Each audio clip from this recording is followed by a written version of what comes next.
Hi, sisters! What's poppin', Jimbo? I'm back with the milk finally. Yeah, it's been one heck of a few months. I'm just gonna pretend y'all are my therapists again because I really want to talk about this. So, ya boy decided to enroll in a course so I could get certified to do certain things. What those things are currently classified by the government, so you're just gonna have to use your imagination. It's 100% legal, I promise. I'm not Walter White here. Now, as of right now, I am still not certified because I have to take the actual test, and my two options were either take the test in January or take the test in what is essentially the back rooms if they were in Gotham City. I promise I'm not making this up. Now, this place I took the course at, it is a community college near me, and it's pretty chill, pretty good usually.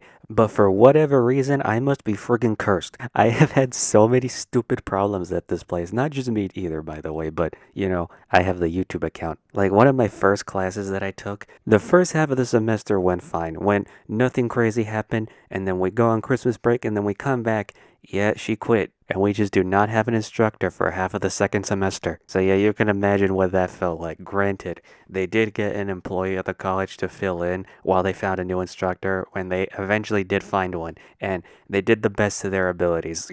They did a lot better than I would have done in their position, so kudos to them. Oh yeah, another thing before I get into the actual reason why I was gone. I also took some courses at this place to learn how to program computers, and that was an interesting ordeal because so they started us off with SQL, which is a very, very easy and very useful language. However, it's not exactly a programming language, it's what you use to query databases. So basically, if you have a database and you need to know how many TikTokers went to jail in the past year, you type up a little SQL command and then boom, you get the answers from the database. Now again, it's very useful. It's truly great, but it's not exactly a programming language. What I hear are good beginner programming languages are Python or even just straight up C, and I can vouch for that. They're pretty easy to wrap your head around for the most part. But what this place did, they said, "Hey, you'll pass the SQL course. Good. Now we're gonna take you over, and you're gonna learn C++." Now, if you people do not know about C++ or programming languages in general, let me just read you an actual quote from the guy who made C++. Oh, by the way, C and C++, two different things. You don't want to get them confused. Anyways, the quote: C makes it easy to shoot yourself in the foot. C++ makes it harder, but when you do, it blows your whole leg off. And let me tell you, he's friggin' right. Keep in mind, this is the first actual programming language that we started learning in this whole thing. Yeah, this is like trying to get a 5-year-old to fly across the Atlantic. I'm sorry. I had worked a little bit with Python prior to taking this course. I can only imagine what it was like for people with no experience. Oh man, that must have been that must have been brutal. Anyways, on to the actual reason why I was gone. So I signed up for this course, and it was only like a few months. It was one semester. So what this place likes to do with a lot of their courses is they like to speed run the material, which is cool because you can start working in the field you want to work in faster, but you really have to be on the ball with these courses. So course starts, we all get oriented, and then I'm keeping up, I'm doing well, and then like the third day of actual class, I misread the syllabus, so I managed to get myself behind already. But you know what? It's fine. As that song says, get knocked down, you get not never down. I don't know that song. And I'm thinking, you know what? It's fine. I can catch up to where I need to be and still make vids for the giggles. And then we get tests on things that weren't really covered in the chapters. We have to study them on our own. And I was studying them on my own, but I didn't. I knew I could do better, shall we say. So I devised a plan. All right, instead of uploading once a week like I used to do, I'll just make one every other week. Still have my fun and get everything I need to do done.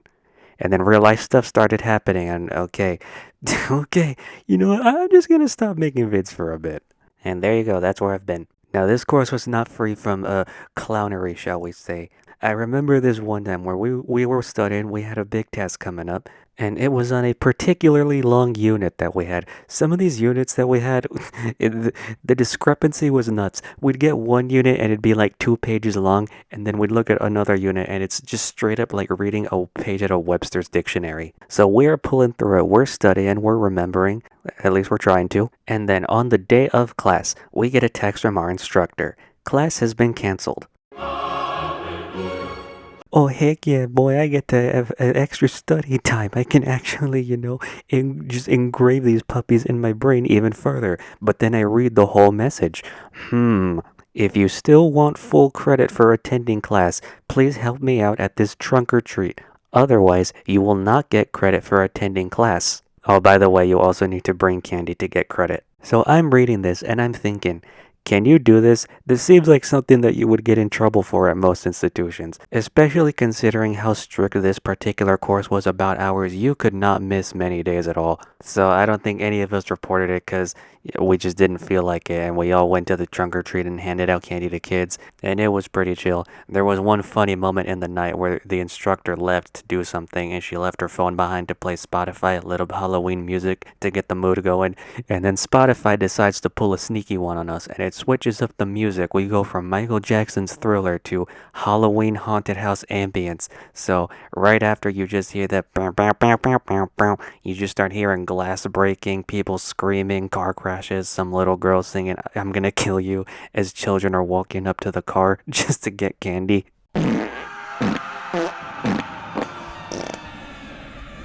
Yeah, we just put that boy on mute. So thank you, Spotify, for the practical joke. So, next goofy event. We're towards the end of the semester, and then we all decide, hey, since we're all cut up, let's go bring some food for each other so we can eat it. Have a little class potluck. And for this course, we actually had two instructors. We had instructor A and instructor B. The previous story was about A, and B was the one who was mainly teaching us. Instructor A had the day class, we were the nighttime class. So instructor B says, that's a great idea. Let's do it on this date. Bada bing, bada boom, and we're all ready. So we're preparing for the day, we're making food, we're buying the supplies, and then we get a text, like right before we're about to attend class, we get a text from instructor A. Howdy, y'all. That building will be locked down tonight. Y'all are not getting in there.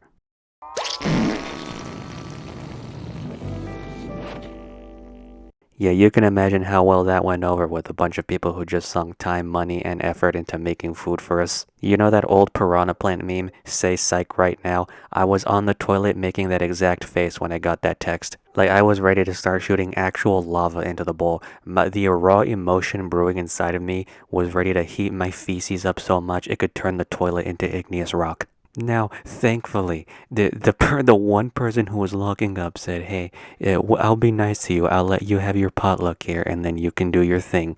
So thank you very much to that person. So those were bad enough, but I assure you, neither of those top this next one. I will admit this is not in chronological order. I've just been yapping. So our class was held in what was essentially a catch-all lab. It had a bunch of lab tables, it had a laminar flow hood, had a bunch of rocks on shelves. Basically any science-related endeavor, you go in there. And the biology class was right before us, so they got to look at little microorganisms under microscopes. So it was a day like any other, we all head home, and then the next day, Instructor A shows up in our text group chat. So she posts a pic of this little blue and clear box and asks, did any of y'all see this in the back lab tables? And we all said, no, never seen anything like it. To which she replies, okay, because one of the other instructors found this last night with the slides broken, and they have gonorrhea on them. Bruh. Bruh. Bruh. This is the weirdest one to me. Okay, so I have so many questions. Why? Who? Why? Why are the biology students looking at the clap under a microscope? You know, usually when you want to look at microorganisms, you look at a paramecium, an amoeba, a diatom, you know, stuff like that. Those things are pretty dang common. You could probably just walk outside, find a puddle, and you could just find an amoeba or a paramecium just chilling in there. Why are you ordering the clap, an STD, for your biology class? This place isn't just meant for adults either, by the way. This is for high schoolers too. High schoolers use this place. Like, of all things, why are you choosing this one? Just get one of your classmates to spit in a freaking petri dish and look at that under a microscope. Why are you choosing an STD? What's next? You gonna order HIV? I'm gonna wake up one day, read the morning paper, and find out, oh, my local college lab decided to have an Ebola outbreak. So yeah, that's about how my autumn and winter have been going. There's some other stuff too, like the grades weren't properly transferred to the grade book, so it all looked like we were failing and doing absolutely nothing when we 100% were, but that's not that entertaining. Anyways, merry whatever you choose to celebrate. I'm not celebrating New Year's this year. It's not that I'm happy or not happy the New Year's coming, I just don't want to party. I'm gonna throw down as much eggnog as I possibly can for Christmas, and I'm gonna like light my house on fire for the Christmas spirit. But once we get to New Year's, I'm going to bed. I'll party next year or something.